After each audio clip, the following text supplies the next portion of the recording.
This was used to build the database. This is the application that does the processing. And well, what do we have? What can we do? With this commuting data, which I liked, as I told you, because it's very disaggregated, very specific, even though, unfortunately, for this reason, I had to go back to 2011, because it's difficult to find more up-to-date data on this topic with this level of disaggregation.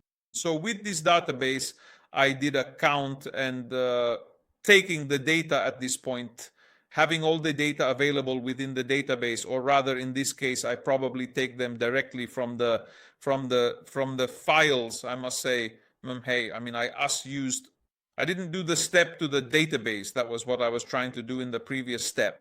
I take these directly from the files and try to sum them up to get some information. For example, how many people travel to each municipality in terms of commuting, because there is some quite interesting data. Let's run the program. I won't go into specifics. There's nothing particular. Then you can find the code on GitHub. Let's run the program, and we see that it processes these data a little bit and gives us these results. At this point, aggregated, because it is important to have the data. The number of people entering for study or work reasons within the municipality, the resident population of the municipality, more or less updated to 2011, and therefore the proportion. There, you see that these data vary a lot from city to city, and this is interesting. From an urban planning point of view, it tells us quite a bit about how the city functions, etc., etc. You see, for example, Milan has the highest figure with 38%. Commuting in Milan is a very important phenomenon, and so on. So here is an analysis based on a certain amount of data. The presentation, one could have made a graph, one could have done anything much more clearly appealing from a visual point of view. We must not overlook this quote-unquote psychological aspect, let's say, of presentations. This one is really minimal. But in the end, we achieved this result. What more interesting things can be done?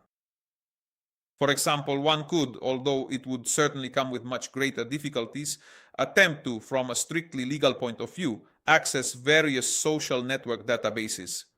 Then one could try to interpret the general public opinion, or more specifically, what the public opinion actually thinks about a certain sensitive topic.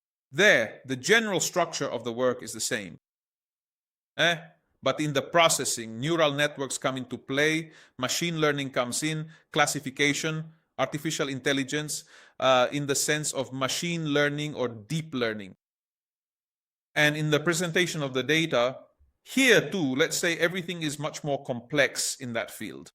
So the fake, in the initial part of the data, you need clearly to satisfy legal conditions, and you enter into a whole other aspect.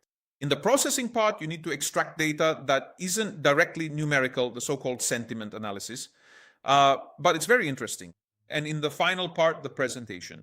What remains, though, of this, the structure of the work is this.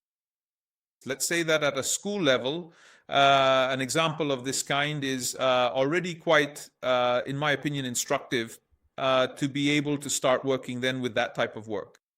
This specific type of work is incredibly interesting, undeniably useful, and extremely current in today's landscape. It very often guides the critical choices of decision makers across a wide variety of different fields. Essentially, what this means is that one relies heavily on understanding what people think, and one derives those insights, what people truly think, precisely from these sophisticated programs.